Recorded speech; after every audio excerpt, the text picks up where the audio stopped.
queixo. Vamos onde? Consta? Vamos mandar pro Consta lá pros... O cara tá mandando pra fora. Sucesso. Constantino tá aqui com a gente, apostos. Quero saber o seguinte. O que você quer falar hoje, Constantino? Você sabe que você tem um número de fãs muito grande aqui no nosso programa. Impressionante. Obrigado, Emílio. Incrível. Boa tarde a todos. Mas a recíproca é verdadeira, eu também sou fã do programa. Olha, hoje temos vários assuntos aí, tem essa história de Beirute, tem a reação da mídia a isso, né, ou de alguns da mídia, tem a entrevista do Flávio Bolsonaro no Globo. Tem muitos assuntos, né? Como que vocês quiserem, aí, vocês que mandam. Se me permite, eu gostaria de fazer a primeira pergunta, Emílio. Claro, pro Constantino, que eu não sei como ele tem tantos fãs aí, porque se eu falar pra ele apontar no mapa atrás dele onde é a Estônia, ele não sabe. Mas vamos lá, Constantino. Eu quero saber do senhor o que o senhor achou da entrevista lá do Flávio Bolsonaro, que admitiu que o Queiroz pagava as contas dele, né? Pro senhor, eu acho que é normal isso, né? Olha, professor Papagaio, eu acho até que o senador se saiu bem na entrevista, né? Eu acho que ele apresentou alguns argumentos plausíveis, outros nem tanto.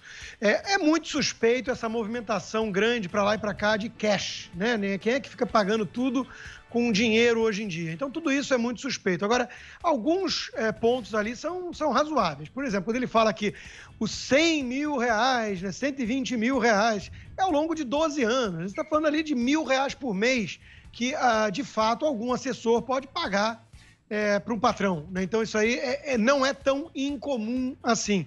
A história do churrasco ali, que o delegado, que também é empresário, virou e falou, pô, não sai não, pô, esqueceu de pagar o boleto de última hora, toma aqui, eu tenho um aplicativo, depois você acerta. De novo, pode ter acontecido dessa forma? Pode. Difícil. É difícil, né? Então, assim, há muitas suspeitas, eu acho que as explicações em relação a dinheiro não são tão convincentes, mas o meu ponto principal em relação a isso é que já deu. A menos que venha alguma coisa maior, né? Isso tudo que estão espremendo e que estão fazendo, de alguma forma, um escarcéu, parece muito pouco para o povo lá fora, para o afegão médio, né? O sujeito olha tudo isso, olha algumas explicações, fala, tá bom, não me convenceu muito em algumas, em outras talvez tenha sido isso mesmo. Por exemplo, quando ele diz que se quisesse fazer lavagem de dinheiro, não ia ser com uma empresa de uma grande loja de chocolates que seria uma filial, que tem controle minucioso da matriz. Realmente, né, as pessoas que querem criar algum esquema de lavagem vão para um outro tipo de business, né? Para um negócio mais obscuro. Então, alguns argumentos aqui são, sim, razoáveis. O que eu constato é que eu tive com os filhos do presidente raríssimas vezes, com o Carlos nenhuma, com o Eduardo uma muito rápido e com o Flávio duas. Uma no jantar e outra numa entrevista que eu fiz quando ele era candidato a prefeito. A impressão que o Flávio me passava era que ele era o mais sensato e moderado dos três. Então isso foi um fator de muita decepção para mim e para várias pessoas quando ele se envolveu nesse esquema todo de Queiroz, né? De novo, algumas respostas que ele apresenta pode ser que tenha acontecido dessa forma. E aí o caso é menor do que a mídia dá a entender. Mas ainda assim, onde há fumaça, normalmente há fogo, né? Então, eu acho que por exemplo, quando ele fala do pagamento que o Queiroz fazia para subcontratar pessoas para a campanha, isso também é muito comum. São os cabos eleitorais que todos os gabinetes quase têm, né? Então, repito, o meu ponto principal em relação a tudo isso é que a dimensão que a mídia está dando parece, de fato, que pegaram, né, os maiores responsáveis ali pela quadrilha que assolou o país e tudo mais. E não é nada disso. São explicações que pode ter sido mais ou menos isso. E aí estamos falando de algo que, no mínimo, né? Você está comparando ali o sujeito que saiu da loja roubando a balinha sem pagar com o outro lá que é controlador de uma máfia. É que a turma não tem o que falar de mim aí, pô. A proporcionalidade, a proporção da bagaça. A proporção da bagaça. É de proporção que chama atenção. É isso que chama atenção nessa história. Você sabe que meu compadre Emílio Carlos, lá de Recife, ele sempre está vendo o programa e ele pergunta o seguinte, que você sabe que os jornais estão falando do STF aí, que você deve estar ligado nisso, Consta, da quebra de imparcialidade do Sérgio Moro no julgamento do Barba, nosso querido Barba, e 2 ministros salvaram né? Você sabe que é o Gilmar Mendes e o velho Lewandowski, que derrotaram o Fachin na bagaça. Agora, os ministros da segunda turma ainda tem a Carmen Lúcia e o Celso de Mello. Sim. Onde estão eles? Lavando as mãos. Não quiseram sujar as mãos, mas também se abstiveram, né? Pilatos. Muito cômodo, muito cômodo. Olha, isso aí é um escândalo. Isso aí é o terreno sendo preparado para não só desfazer todas as acusações contra o Lula, como permitir que ele seja candidato, né? Tá tudo muito evidente. Isso aí é um escândalo, Emílio. Isso é o seguinte, né? O Palocci, que era da alta cúpula do PT, que era do alto escalão ali da quadrilha organizada, vai lá e faz uma delação completa envolvendo os ex-comparsas e o capo, né? O líder da máfia, que é o Lula. Aí, o que diz a defesa do Lula? Que o timing, que o momento em que tudo isso foi acumulado ali, né, é muito suspeito porque foi em véspera de eleição. Veja, o cara tem informação para dar, para fazer uma delação, você precisa apresentar evidências, provas. O Palocci conhece os meandros todos da quadrilha, deve ter apresentado, e aí pegaram ali na vírgula um pretexto que encontrou eco nesses supostos garantistas que querem, no fundo, absolver todos os seus companheiros, né, para anular a delação do cara com base em firula. Quer dizer, o momento em que foi feita a delação, pelo amor de Deus, ou a delação tem conteúdo ou não tem. Isso é uma palhaçada. Então, o Brasil está vendo atônito e um tanto impotente, porque hoje nós ficamos sabendo, numa reportagem da Piauí, né, que o Bolsonaro teria realmente pensado naquele dia, lá naquela época que queriam pegar o telefone dele, o Celso de Mello e tudo, mandar as Forças Armadas para o Supremo, né? Então, olha o clima que chegou a coisa ali, né, o calor.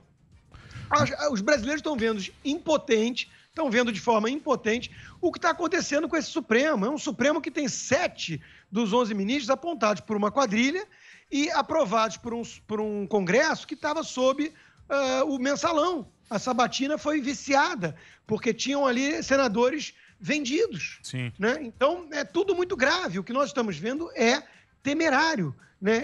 Estão preparando o terreno para absolver o Lula. Isso é Será grave. que papai vem aí? É claro, porra. Papai 2020, 2022? É o que você disse, Emílio. Eu falei papai. Seria. Eu tô falando pra vocês. Vocês subestimam papai. Papai chegou. Papai é um calango. Olha o papai aí, ó. Papai é um Papai tem calango. sua turma, Vocês não são do Nordeste. Vocês não sabem. Fala, papai. Alô. Obrigado, papai. Ô, Lula. Papai. Aquele Bessias. Papai. Emílio, Oi, fala. Em relação ao Nordeste que você mencionou, é bom a gente usar como gancho aqui essa estratégia que o presidente encontrou. Aliás, o Flávio fala na entrevista dele do Renda Brasil, que seria diferente do Bolsa Família, porque, ao contrário do PT, eles não querem festejar aumento de gente dependendo de auxílio estatal. O PT ficava celebrando, lembra? A Dilma chegou a falar 50 e tantos milhões, como se fosse uma boa notícia. Né? Mais brasileiros dependendo de esmola. Agora, do ponto de vista de guerra política, é uma estratégia inteligente, sim, e a turma da direita tem que parar de ser purista. Sempre fica querendo ser prudente e sofisticada, como você mesmo ironiza, e deixa o caminho aberto para a esquerda pérfida e asquerosa como o próprio PT. Né? Veja, é importante neutralizar as forças petistas no Nordeste. Ali sempre foi um centro comandado pela demagogia do PT. O que o Bolsonaro está fazendo é isso. Tanto que nas pesquisas ele aumentou de aprovação no Nordeste graças a esses auxílios e tudo. Ele diz agora que não tem condição de pagar os mesmos 600 até o final do ano, mas talvez alguma coisa. Ele entendeu o jogo. Né? Você tem que, de alguma forma, manter ali a turma mais pobre, nos estados mais carentes da nação, você tem que manter algum tipo de postura social, política social ali, né? Lembrando que o melhor programa social que existe de fato é emprego, é gerar crescimento econômico, que é o que a agenda do Paulo Guedes propõe, né? E é uma agenda muito boa, muito virtuosa. Mas enquanto isso, você acenar minimamente com esse jogo político, isso aí faz parte. Tem uma turma que queria que o Bolsonaro enfrentasse quadrilha, mídia, establishment, ministro do Supremo, centrão ligado ao Maia, enfrentasse toda essa patota, né, sendo prudente e sofisticado que nem o João Amoedo. Não dá. Não tem chance. Amoedo. O cara resgatou Amoedo. Ô, Consta, e o Líbano? Você é o único cara que pode dar uma informação pra gente. O que tem aí? Só especulação, até agora ninguém sabe realmente o que aconteceu? Zuckerman, eu agradeço o elogio, mas eu não sou o cara que pode dar. Você tá no Twitter, pô. O cara que sabe o da chácara. Ei, eu tô junto com vocês. Olha, a mais plausível que eu vi até agora foi do Lottenberg, né? Que diz que isso aí é combustível para míssil. Né? Então, fogos de artifício, uma ova, né? Quem viu os vídeos todos, e foram 2 explosões grandes, a segunda muito maior que a primeira, parece um cogumelo de bomba atômica, né? Por isso é a explosão mais filmada da história, porque todo mundo viu a primeira, começou a filmar de tudo que é ângulo possível, e aí veio a segunda, né? Claro que isso não é fogos de artifício, né? Então, também não foi Israel, também não foi um ataque, acho muito pouco provável. O Bibi Netanyahu estava falando de uma outra operação no tweet dele de manhã, e foi na Síria para matar lá 4 terroristas que botaram bomba na fronteira com o norte ali de Israel. Então, tudo leva a crer, pela cor da fumaça, pela posição estratégica do porto, que aquilo ali era combustível para míssil, né? O Hezbollah comanda o Líbano desde a Guerra Civil, que destruiu aquele que já foi considerado a Paris do Oriente Médio, né? A Côte d'Azur ali da região. Então, é tudo muito triste. São os xiitas que são financiados e ajudados pelos ayatolás do Irã. O Soleimani era aquele cara lá que o Trump autorizou matar, lembra que o professor Papagaio ficou histérico? O professor ficou bravo. Teve aquela sua briga. É inacreditável como o senhor apoia isso. Olha, tá aí, não teve Terceira Guerra Mundial nenhuma, mataram o estrategista número 1 do Irã, o braço direito do Ayatollah Khomeini, e tá aí, né? Olha só, o Hezbollah é financiado e ajudado justamente pelo Irã. É por isso que precisa neutralizar o Irã na região. E aí a turma fica falando, mas a Arábia Saudita é terrível. Claro que a Arábia Saudita é terrível, mas nesse ambiente hostil, você não escolhe o melhor, você escolhe o menos pior, né? Então, o Irã tem sido o fator geopolítico de maior insegurança na região, que é varrer Israel do mapa. É ajudado por Rússia e companhia. Então, o jogo da geopolítica mundial é muito mais claro, cada vez mais. Estamos aí numa Segunda Guerra Fria e os Estados Unidos têm que ter os aliados certos. E a gente tem que defender os Estados Unidos, que defende o mundo livre, não isso aí. Então, tudo leva a crer que a turma ali estava se preparando para uma guerra pesada mesmo. Tinha combustível, para míssil, não é para soltar fogos de artifício, porque o Réveillon deles não é igual ao Copacabana, né? Pelo amor de Deus. Isso aí. E o TikTok? Eu queria perguntar Quando que você vai Do Trump? O Trump e o TikTok. Tá proibido. Quem vai comprar, a Apple ou a Microsoft?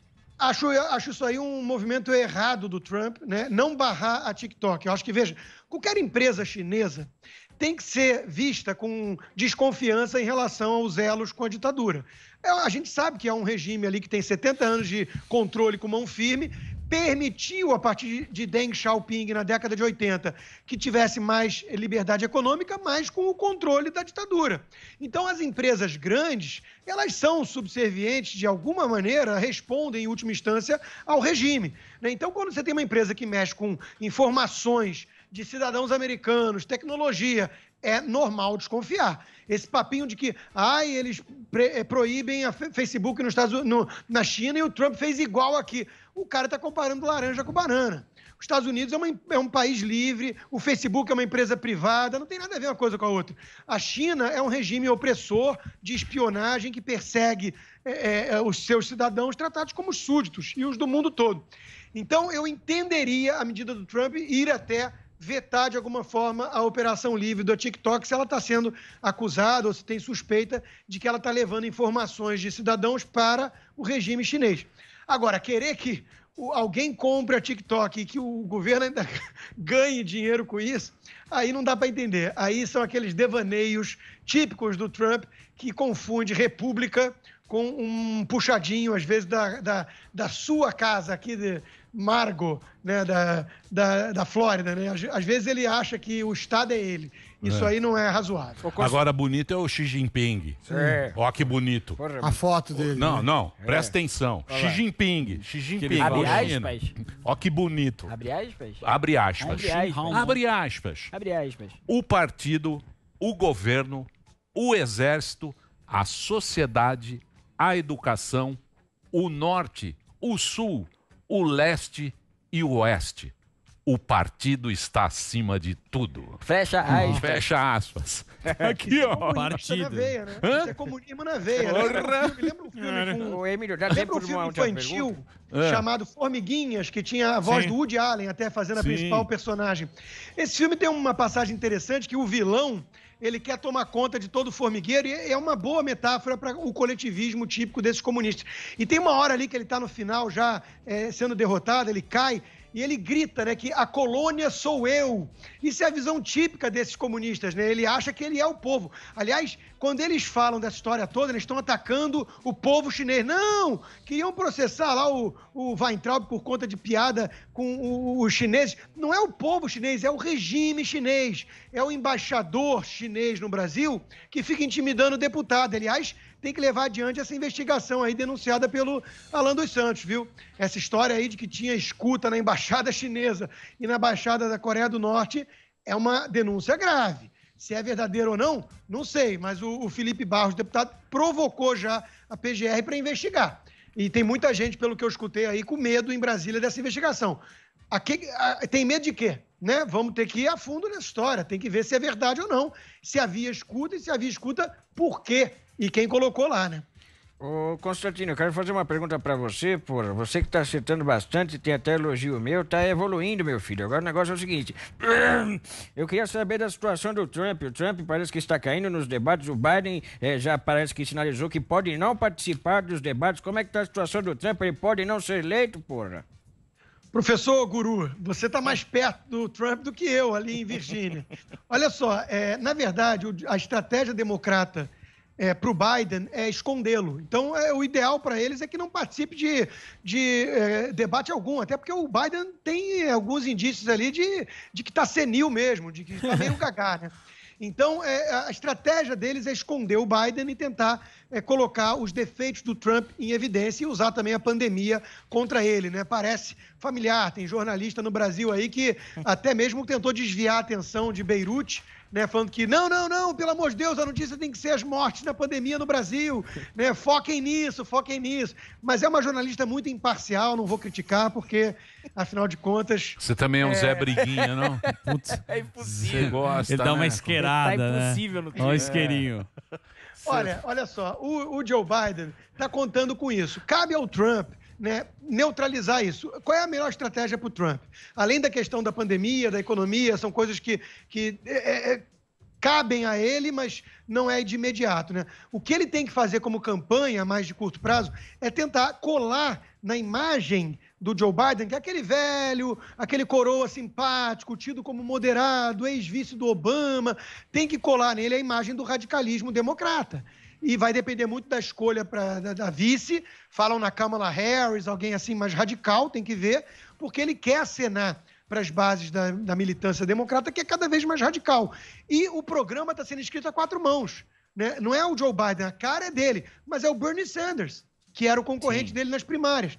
Então, veja, tem essa história de desmonetizar a polícia, de derrubar estátuas, de causar baderna nas cidades, Portland, Chicago, lugares que tiveram maiores índices de violência justamente por conta dessa anarquia toda alimentada pelos democratas e seus comparsas e com o apoio da mídia. Então, o Trump tem um desafio agora do ponto de vista de campanha, colar essa imagem desse radicalismo que a população rechaça na cara do simpático Joe Biden. Se ele conseguir fazer isso, aí o Joe Biden não vai poder ficar mantendo essa pose de eu sou o vovô legal, simpático, que gosta de cheirar cabelo dos outros, né? Obrigado, viu, Constantino? Foi bom, viu, meu? Valeu, muito bom. Obrigado pelo papo aqui. O Constantino está sempre na programação da Jovem Pan. E o Twitter dele para você xingar e brigar muito. Ele tá sempre brigando lá. Coloca lá, mamãe falei te ama. Isso. Hashtag. Vamos questionar tudo. Hashtag. Verinha, estamos aí. Ele briga com a Verinha. Tá brigando agora com ela. Verinha vai entrar no seu Pintos. Mas ele gosta. Vai entrar no TikTok. Vai entrar? Vai. Boa. Olha lá. Obrigado. O que é? Olha lá. ó. Tá bem perto. Constantino fica brigando, o radical é ele. Só enjoy. Fofoquinhas do Abaeté. Sim. Muito bem. Obrigado, Olha a viu? mensagem. Oi? Valeu. Não, Tá engove, eu tô cego. Tá vindo eu não vou entrar nessa seara aí de fofocas, não. Não. Constantino, obrigado, meu velho. Grande abraço. Obrigado, um prazer, abração, obrigado pela sua participação, colher de chá que você dá pra gente. É break, Delari? Break. Então nós vamos fazer um Delari de break óculos. rapidinho, na sequência teremos também Dr. Borzino. Dr. Borzino vai estar aqui quando sem gracinha. Doutor Borzino tá... Doutor Buzina. Tá trabalhando muito. O pessoal Doutor Borzino trabalhando muito nas lives. Tá Eu falei Dr. Buzina, é Buzina. Buzina, Doutor é uma Buzina, gracinha, é, mas Fala eu que vi o ele. programa tá antigo. Não é, sabe o que é? Que o programa Aí o hoje cara vai faz a crítica. a gente vai entrar num Decadente. a gente vai O entrar cara num faz tema a crítica agora. no programa. está Fala muito- Dr. Borzino. Paramos em 90. Mas Decadente. a gente é de 90. É que a gente vai entrar num Tiozões, tema ó. denso, não vai ter piadinha. Então deixa eu fazer piadinha. Não pode fazer. Tem porra. coisas que você não pode fazer Ah, piada. o Dr. Buzina não pode? Do quê? Pitinique pode. Mas é muito velho essa piada. Olha nossa Também cervejinha. antes, amiga. Desce o Pitinique. Pitinique. Piadas Desce novas. Vai, É, desce o sim, Pitinini, olha lá. É. Olha Chaguinho Vitor do Léo? Rancho da Pamonha. Não, Vitor e Léo. Vitor Vitor e e Léo é Léo. novo. Doutor Vitor e Léo. Doutor Doutor Léo. Pirulito. Pô, Vitor estudou. e Léo foi a primeira que eu mandei. Deixa eu falar. foi boa. O Borzino é um grande médico. Sim, ele é. Psicoterapeuta. Ele é. Ele é Ele vem top. E é maior ainda por acertar as piadas e fazer junto com a gente. Eu sei, mas ele vem aqui graciosamente trocar uma ideia, chamar Doutor Buzina, Doutor Pirulito. Entendeu? Imagina, vai na consulta, alguém Doutor, liga e não. fala: queria marcar uma consulta com o doutor Pirulito. Doutor Pirulito, o Emílio que lançou, não foi nem eu. Muito bem. Então, na É sequência, a gente vai falar agora sobre o doutor. O Nico tá aí também? Tá, Doutor Nico. violência Doutor Nico. doméstica. Temos a nossa querida atriz, que também vai estar, a atriz que sofreu essa violência. Cristiane Tem Machado. tanta gente aqui hoje que eu tô até perdido aqui na nossa... No Cristiane final Machado. falaremos também. Isso. Então nós vamos fazer o break rapidinho. Já já a gente volta aqui na programação da Jovem Pan. Boa. Break Delari de comercial, óculos. muitas atrações, Delari de óculos, aparecendo latino.